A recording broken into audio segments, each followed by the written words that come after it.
Morning everyone, happy Friday. I hope you're all doing well. Coach Chloe here. Welcome to the first week of the Open. 23.1 has been announced and it is a repeat of 14.4. We have a 14-minute AMRAP, 60 calorie row, 50 toes to bar, 40 wall balls at 9 kilos for the gents, 6 kilos for the ladies, to 10 feet for the gents and 9 feet target for the ladies. 30 cleans at 61 for the gents and 43 for the ladies, and 20 muscle ups, and those are ring muscle ups, guys. Okay, so super fun workout, really challenging, not going to lie. We've already had some athletes hit it this morning and it is loads of fun, but I just wanted to come on here and give a little bit of insight from my perspective. So the workout that I've just described, guys, is the RX version.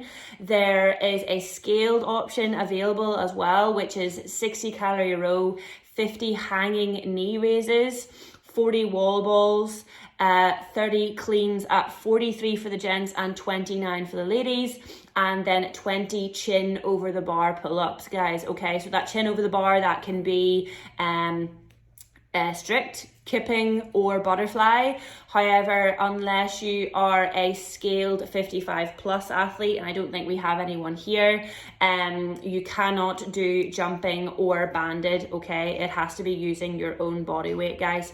So that is a scaled option.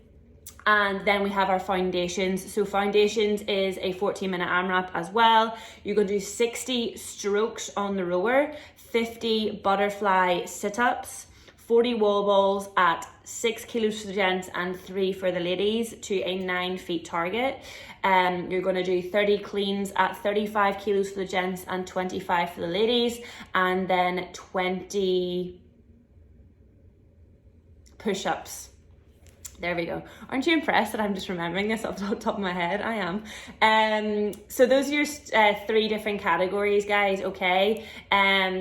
So I'm going to provide some insight onto my perspective as to how to best pace this, if this is something that you're interested in. So please get a cup of tea and listen in. So I'm going to do it as if we are applying for like RX, guys, but this will probably apply to scaled too. Just obviously kind of put in the correct movement as you see necessary. Okay, so 60 calorie row, let's start out with that. Whenever you start the clock, there's going to be a lot of adrenaline going, there's going to be a lot of anticipation, you're going to have loads of energy. Okay, so the tendency is to go really, really hard out the gate and just completely gas yourself in the rower.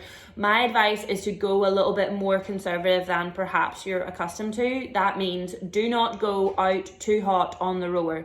Don't expend all your energy to then be completely gassed, either aerobically, so your lungs, or your grip and your lats before you go on to your either toes to bar or hanging knee raises. Okay, so choose a tough pace for you as the athlete, but keep it conservative, like barring the potential energy that you have. Okay, then you want to shake off the arms and jump off into your toes to bar or hanging knee raises. For that, guys, I would stick to a consistent rest break rather than a consistent set. Okay, so if you feel like you can maintain maybe 5 to 10 seconds of rest in between your sets, then choose the sets that you want to do accordingly to meet that. Okay, I don't want you to be aiming for sets of 10 and then as you fatigue throughout the workout have to take longer and longer rest breaks. I would rather you stick to a rest break pattern. So if it means you need to do like sets of 3 to 5 on the toes to bar hanging knee raises, then do that. Okay, same kind of premise applies to your wall balls. If I want you to stick to consistent rest breaks, so choose your rep range accordingly. If your toes to bar or wall balls are something that you excel in as an athlete, then do by all means maximize on it. You can do bigger sets if you so desire. You can do everything unbroken. I would not advise that, particularly whenever it comes to the toes to bar, because that will completely burn out your lats and your arms.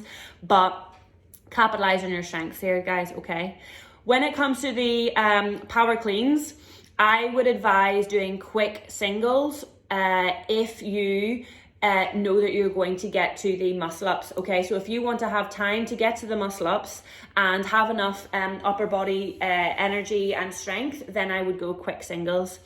If you are an athlete who doesn't yet have muscle ups, or you only maybe have 1 or 2 whenever you're fresh, then my advice is to get through the cleans, but basically entire workout as quickly as you possibly can, to give yourself as much chance of getting a muscle up as possible, okay? So in that case, if you're an athlete who doesn't yet have muscle ups or only has 1 or 2 whenever you're fresh, then I would do barbell cycling, guys, okay? So I would get maybe sets of 3 to 5 or even 5 to 10 on those power cleans, just to get them out the way, get them done, making sure that you're hitting those movement standards with the elbows up and the hips through, so you can get to those muscle ups, okay? When you do come to your muscle ups or your chin over the bar pull-ups, if you're a scaled athlete, take some rest beforehand, okay? Don't be afraid to just take a breather, chalk up your hands, and just go for it, guys. We've been doing ring muscle ups in our gymnastics classes, so hopefully some of you, this will be the first opportunity that you get to do your muscle ups in a setting, which will be super exciting. The Open is a wonderful opportunity to do so. But just go for it, have fun, try and get your first ring muscle up. Or if you're an athlete who has some ring muscle ups, this could be the difference for you for advancing into quarterfinals, if that's something that you're interested in. Yeah, okay, but that's not what we're about here. Just give it a try for the muscle ups. If you are a more advanced athlete, then the aim is to get through the muscle ups and back onto the rower, but basically it's completely based up to you guys. I just want you to go in and have a really good time with this workout and not get too caught up on it. The 20 chin over the bar pull-ups, same premise applies. Don't be afraid to kind of shake the upper body off, chalk up the hands, and just go for 1 or 2 reps. This could be a great opportunity for you guys to get a first pull-up, either kipping, butterfly, or strict, I don't know. But yeah, I'm super excited for it, guys. So that would be my advice in terms of strategy. Those are all your different options. I would highly advise that you go on to games.crossfit.com and have a look at the workout standards, have a look at the movements and the workout and everything, just so you're familiar with it. We as coaches are there to kind of give you some kind of guidance, but there's also a little bit of autonomy on you as athletes to know what you're doing, because it will be, like, what I'm hoping is a busy event with a lot of people. So we are asking for you guys to take some ownership of your own training there as well. But I think it's going to be a really good time. You obviously have until, I think it's Tuesday morning, 1 a.m. our time, to submit your score. So you actually have the entire weekend to do the workout. Just make sure that we will leave out the taping across the floor so you can hit the standards. But as I say, you can do the workout anytime throughout this whole weekend. Make sure that you submit your score online. Make sure that you put down your judge's name, whoever's marking you off. We will have scorecards available throughout the weekend, so you can obviously judge each other and keep track.